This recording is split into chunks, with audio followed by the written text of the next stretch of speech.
Tässä on ensimmäinen osa mun jokapäiväisestä aamupalasta. Eli tämmösiä toasteja, paistettu, levylle laitettu hieman rasvaa ja sitten munakas, jonka sisällä on kasviksia. Mansikkahilloa leivän päällä.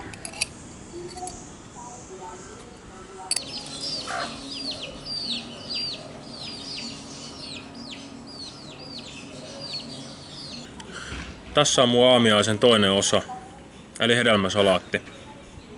Mä en kyllä varmaan ikinä tuu kyllästymään tähän. Tässä on banaania. Sitten meillä on ananasta. Tämä taisi olla papajaa, en oo ihan varma, mutta papajaa taisi olla. Ja sitten vielä monina aamuina siinä on ollut mangoa. Eli on kyllä aivan viimeisen päälle tämmönen hedelmäsalaatti tuoreista trooppisista hedelmistä.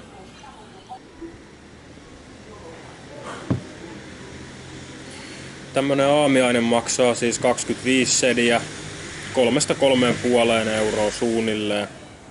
Mä oon joka aamu nyt vetänyt täällä tämmösen, että on mun 10. aamu nyt.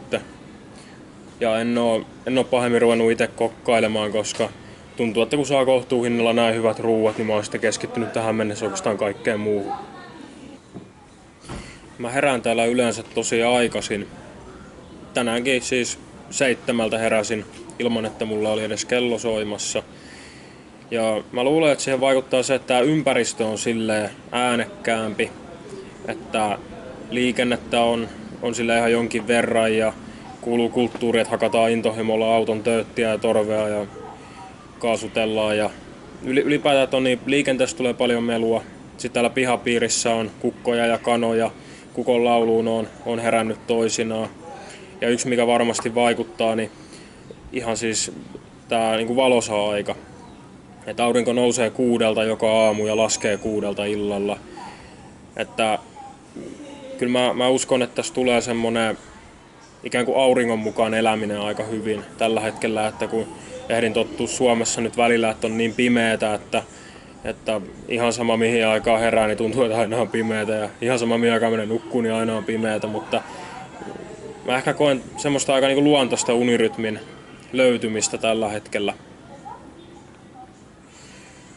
Ja sitten kun mä katson täällä näitä paikallisia ihmisiä, niin vaikuttaa, että niilläkin on melko varhainen unirytmi.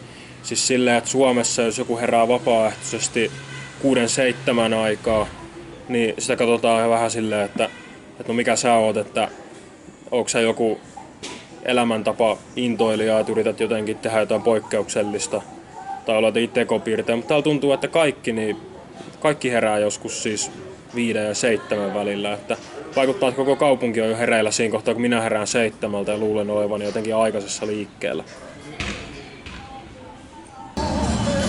Eli nyt ollaan Kulttuuriperintökeskuksen katolla.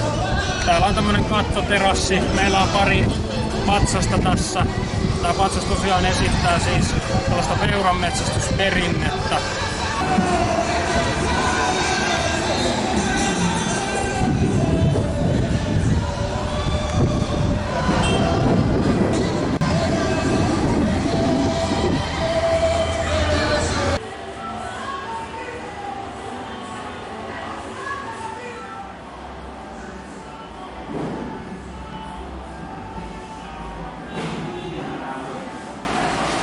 Tässä taulussa on kaikki Ghanan presidentit, mitä täällä on ollut. Eli hän tässä on Ghanan ensimmäinen presidentti, Kwame Nkrumah. Eli nämä on sillä järjestyksessä, että täältä alkaa ensimmäinen presidentti, sinne etenee tällä tavalla. Eli nykyinen presidentti on 13 ja hänen kuvansa löytyy sitten täältä.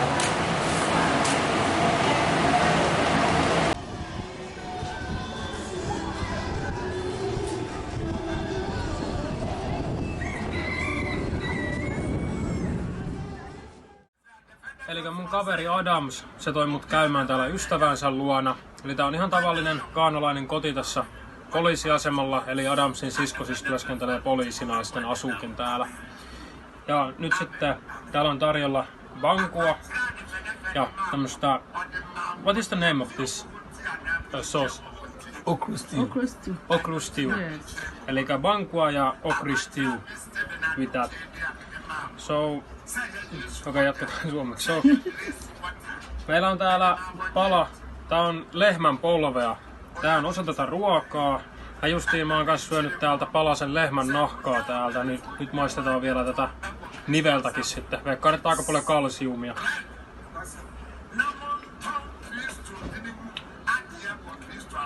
Tää on ainakin... No siitä on melko helppo laittaa suuhun. Maku on ihan hyvä. Vähän semmonen niljakas rakenne. Vaikea pureskella. Otetaan uusinta kierros vielä lehmän nahan kanssa. Eli siis paikalliset ihmiset uskoo, että jauhamalla lehmän nahkaa ihminen tulee voimakkaammaksi. Tää on siis osa tätä ruokaa, mitä me nyt syödään bankun kanssa. Ja tää kuuluu aina vaan heittää sitten kokonaisena suuhun. Otan tosta vähän soppaa mukaan. Tää on aika paksua. Siis varmaan puoli senttiä paksu. Tää kokeilla.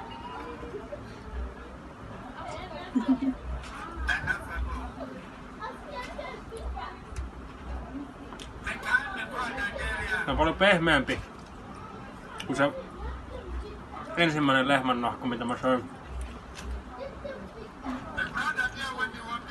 Mutta ei tässä maussa siis ole valittamista.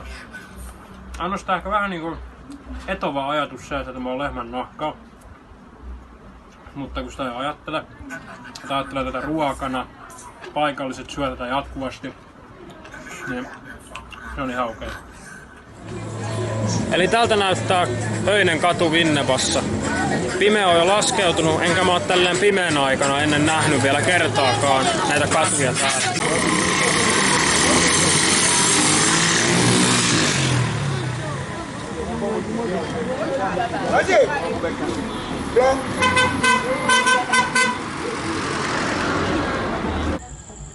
Tää on jonkinlainen asuinalue tommosen kujan päässä. Ollaan melko lähellä Winneban keskustaa tällä hetkellä. Et siitä on yhdestä asunnosta heti näkyy, niin siitä on ovi lentänyt pihalle. Ja asuntohan on tosiaan tuolla. Näkyy jonkun lakanat siellä, että siinä joku tosiaan elelee. Ilmanala on semmonen, että ei haittaa vaikka ovi puuttuisi kokonaan. Hyvin pärjää. Enemmän mä olin itse huolissani siitä, että tuonne menee kaikki hyttyset sisään ja saa malaria. Meinaa niitä rupeaa yöaikaa välillä riittämään ja malaria ei kuulosta mitenkään tavoiteltavalta taudilta.